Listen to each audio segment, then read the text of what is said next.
Video, I'm going to break down the biggest difference that I personally see between 6 and 7 figure coaching business, having worked with those doing 10, 30k a month, all the way up to 100k a month. And today I'm going to break down such a simple strategy that I see nobody is even aware of in today's day and age, and it's costing them tens, if not hundreds of thousands every single month. Now, this is such a simple concept and strategy to apply to your coaching business, but even if you are, let's say, a setter, a closer, an agency owner, what you will apply today will dramatically increase your show rate, your offer rate, your close rate, and your cash collection rate. So it's such a simple concept to apply, and it's going to have a dramatic effect on the economics of your business, which will have dramatic revenue. And before I break it down, for those of you who don't know me, my name is Ted Diego, and I build personal brands for high-ticket coaches that help them book 3 to 5 qualified sales calls a day. I've been mentored by the likes of Paul Daly, Ravi Ovala, and William Brown, and I'm now taking that knowledge and expertise into building 7-figure coaching businesses. So, what is it, the strategy that I'm going to break down today? Well, it's very simple, and I like to call it the marketing scale. So what I like to kind of do is, let's say, draw a line here in front of me, and what you have to do is take somebody from the start of that line to the end, 0 being a lead and then the end being a client. And what you have to do is use your sales and your marketing to build up enough trust and belief at some point in this journey where they believe your investment is worth the risk to take in them getting to their desired outcome. So most companies do this backwards, and it really shouldn't be this way, because what you should be doing with your marketing and sales is using and leveraging your marketing. Now, the biggest difference in the 6 and 7 figure coaching businesses is the majority of the work is done before the sales call, but that is not the case. And including in my past agencies where I had it completely backwards, what I would do is I would have just outreach. I would focus on a cold calling team. We would call up remodelers. It was an ad agency, and we would call them up, get them on a call, and no wonder we had such poor show rate, such poor close rate, and such poor cash collection rate, because we had no marketing. It was up to us on the sales call to build up enough trust and belief in our service for them to feel like it was worth the investment. And that was where it was all backwards. You have to do that before the sales call. It is all about your brand and everything that you do and put out there before the sales call that builds that trust and belief in the prospect's head to make sure that you will then have the best chance of closing that deal. Now, to break down how much of it should be marketing and how much of it should be sales, ideally you should be doing at least 90 to 95% of it being marketing, and then the last 5 to 10% should be your sales, and that should be the work of your sales team, whether that's you being the closer or that's somebody that you have on your sales team taking the calls. It should literally be a process where those sales calls now become half interviews, half onboarding calls, to where all the questions, all the objections have been handled in your content, in your marketing, across your platforms where you're present, to where when they hop on a sales call, it is no longer framed as a sales call. It is effectively an onboarding interview call to see if they are a good fit for you, not if you are a good fit for them. And that is the biggest concept that you need to take away from today's video. This video is more of a why this is so important, and in the future videos I'm going to break down the how of how you can implement a marketing strategy that books you 3 to 5 qualified sales calls a day with people where you have extremely high show rates, extremely high offer rates, extremely high close rates, and cash collection rates. And once you nail down the economics of your business in that sense, you're going to find it very easy to get to a 7-figure coaching businesses once you tick off all those little boxes along the way. And of course, the higher the price that you have, let's say for this barometer, this little scale here of taking somebody from a lead to a client, the more of work your sales and your marketing is, more effectively your marketing, but your marketing and your sales is going to have to do to build up the trust and belief that the investment is worth taking the risk. Now obviously, if you, and I'll break this down in another video, the better your offer is, the easier this process is, but you still need to put content out there, because everybody's just throwing out crazy offers now.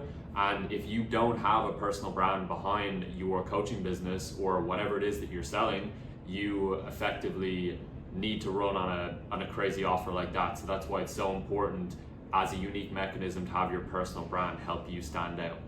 Now, to use an actual example of what not to do in this case was my second agency, and it was pretty much where we would work with remodelers it was your typical SMMA, and what we'd do is have a cold calling team, and we would call leads and get them to show up with a couple of lines, maybe a 5-minute call, and then we would kind of spam them to get them to show up. Now, if you think about that, that's pretty much 95% sales, if even. I don't think there's any marketing there. That's pretty much all sales. There's nothing done with marketing. You might send them like a video before the call of like you going through a loom. And I think our top month, we were booking so many appointments. I think we booked over 150 appointments in January of last year, so exactly almost a year ago. And we had over 150 appointments, and I think we had less than a 30% show rate, which is completely, like, that didn't come as a surprise at all if you see how backwards we were doing the strategy.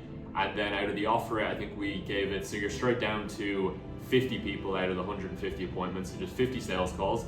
And I think out of the offer rate, we only made an offer to, I think, half of those people that were actually qualified. And then lastly, on closing them, I think out of the 25 people that you would have left is, I think we closed, I think 10% of them, so like 2 people. So if you're putting all that time and energy into sales calls with your sales team wasting all that time, then you're just inevitably going to have no results, and you're going to be wasting so much time in your business on something that will never scale. Because what that's doing is that's focusing on systems, or that's focusing on people and not systems.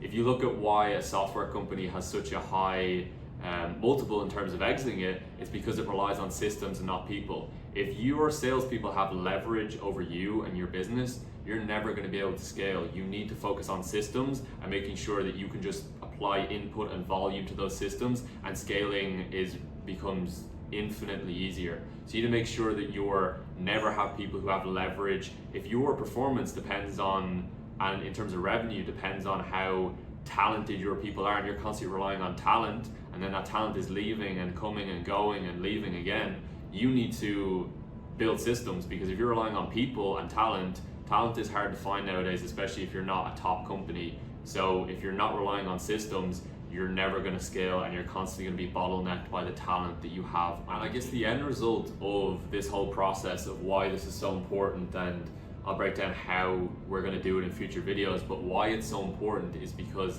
it effectively turns those sales calls into onboarding calls. And if you can get to the point where your prospects are just pre-sold on your service, and they see you as an authority, and they really look up to you, and they actually want to work with you and your team, it's a complete game changer compared to if you were just running a sketchy offer where people don't really know you, they don't trust you, and they don't like you. You're never going to actually enjoy working with your clients either. Therefore, you won't enjoy working in your business or on your business, and it's just never going to be a fun process. So you need to make sure that you implement a strong marketing process like this, to where you book pre-qualified sales calls with people who are pre-sold, they've been nurtured correctly, they've been educated, and everything is in place for you to just hop on a call with them, whether that's you or your sales team, and they effectively are just handing over their credit card, maybe 1 or 2 logistical objections on, let's say, how do I pay? And that's the point that we really want to get to. And that's why when you see all the top info products out there, I know a lot of you are going to know Iman Gadzhi. If you look at his info product, everything is done before the sales call. It's effectively, if you look at his marketing platform on YouTube, it's hours and hours of long form content to where everybody is pre-sold, pre-qualified, and they don't even most of the time need to speak to a salesperson, to where you're closing a product for 4 figures. And that's effectively the point that we want to get to. And to use an example, I ran a low ticket community back when I was doing a coaching offer, and I was able to close somebody over the DMs for some fee in the region of around 1,000 to 2,000, and it was effectively just done over a DM because the trust and belief was already there, and it was such a simple process. So if you can take that time and energy away from those energy draining sales calls and get to the point where the trust and the belief is already built up with your marketing, potentially with your sales on the back end, and you get to that process, you're going to be so much better equipped to scale to a 7-figure coaching business. So I really hope that nailed down the point of why this is all so important to you and why you need to implement it in your business. Okay, speaking specifically to coaches again, but I hope it nails down the point of why it's so important and got you thinking of ways to basically implement this in terms of action steps. So as I said, I'm going to break down the how of how you guys can do this in your business in my future videos. I'll give you guys a ton of value, but I'm going to leave you with one simple mental framework that's going to get you really thinking about how you can, I guess, put this into action. So one simple question that I ask you is, if sales calls were no longer an option and you had to sell your product on a simple landing page of just the price and whatever, your simple offer, what would you do? You no longer have the ability to communicate to people over sales calls. It is purely done through your marketing, through your content. How are you going to sell a product, let's say in the region of 2, 3, 4, 5, 10,000? How are you going to build up enough trust and belief in your marketing process to sell your product without sales calls? And that's going to get you to a point where you're now relying on systems with your marketing and not people with sales. And that is the true way to scale to a 7-figure coaching business. So that is pretty much the whole point of the video, is the why. Again, I can't stress how important it is to get you thinking in this way, because I would say a lot of you are actually aware of this, but you just don't really act on it or know the importance of it and realize this is the big difference between a 10K a month and a 100K a month business. Because you could have shitty, systems, fulfillment, whatever, but if you have a great marketing process to where people see you as an authority and they know, like, and trust you, everything becomes infinitely easier. So that was the point of the video, and I hope you guys took some value from it. Please do like and subscribe if you like this. I'll have a lot more videos coming like this, and if you are a high ticket coach doing between 10 to 25K a month, we do guarantee 20 painful coaching clients in 90 days. So if you want to learn a little bit more about that, you can just click the link below and just watch a short video of me breaking it down. But if not, then you can keep watching these videos. And yeah, thank you for watching to the end. I'll see you in the next one.